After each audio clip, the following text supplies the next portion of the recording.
انت ما شفتناش دلوقتي والناس كلها هتشوفنا دلوقتي. امم. لا احنا يعني بالبلدي كده احنا مرعبين، امم. والله العظيم. امم. احنا داخلين داخله ما يعلم بها الا ربنا يعني. امم. انت هتخش تشيل اللي قدامك ايا امم. كان مين اللي قدامك، امم. مع احترامي لكل الفرق اللي في الدوري. امم. انت هتخش تشيل اللي قدامك عادي. تاخد 200 جنيه وتعيد الفيديو ده تاني. اصل انت حكايه بجد، بس والله والله والله مجد، هي داخله ما يعلم بالله ربنا. والله يكون في عون مشجعين الزمالك على فرقه اليد بتاعتهم. يا راجل ده انت ما استنيتش ان يبقى انت ماتشك اللي خسرته قصاد الاهلي هو السبب، ده انت خلصتها بدري قوي، بدري قوي قوي قوي. انت يعني بص، كل حاجه قصاد الاهلي السنه دي انت اتداس على وشك، وللعلم مش في اليد بس، ده سواء يد، سواء طايره، سواء لسه هنشوف يعني السله برضه في الاول انت خسرته، ودلوقتي عندنا ماتش الكاس هنتفرج هيحصل فيه ايه. بس يا راجل يا راجل يعني مش كده، يعني انت هتفضل ترند الموسم كل موسم.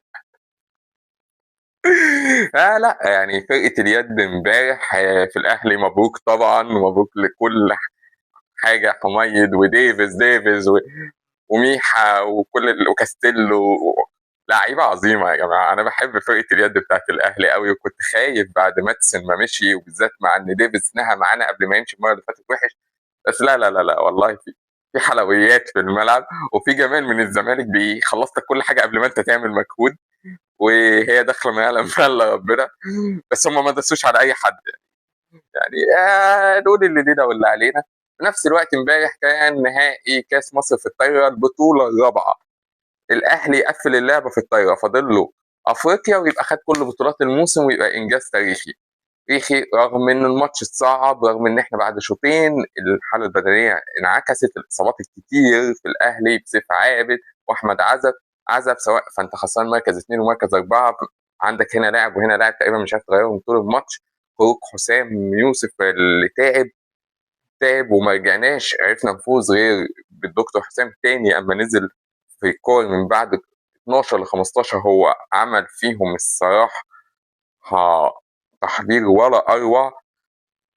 فالاهلي رجع تاني، الاهلي رجع بسرعه وقدر ياخد البطوله وينهي على كل امال الزمالك في الطايره واليد في يوم واحد. مش فاضل له غير الزمالك دلوقتي دوري المرتبط، دوري السوبر او دوري او اللي اتسمى حاليا دوري اليانز في الباسكت، وكاس مصر في الباسكت. لا ولا حتى دوري السوبر، الزمالك خسر في دوري السوبر، سوري يا جماعه. هو الزمالك ما عادش فاضل له غير كاس مصر في الباسكت، وهو اعتذر كمان عن البطولات القاريه، مش هيشارك فيها لان هو عارف اخرها.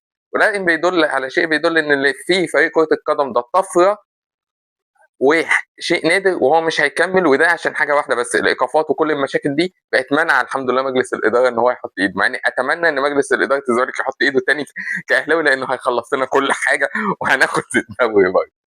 فهي داخله ما يعلم بها الا ربنا بنا. ودايما الكلام الكتير في الاعلام ان اللاعب يحس بنفسه قوي، ودي حصلت على فكره في الاهلي في فريق الكوره، بينهي الدنيا قوي قبل ما تبدا. فاعتقد ان هو درس يتعلمه بجد مروان، والعلم بجد مروان لاعب محترم جدا ولاعب كبير وليه مستقبل كبير وهيحترف، وكمان هيبقى مقام منتخب مصر ان شاء الله. شكرا ليكم ومبروك لكل الاهلاويه، ملوك الطايره وملوك اليد، وان شاء الله هنحتفل بدوري السوبر على الاتحاد، ويبقى ملوك السله وملوك العاب الصالات في مصر.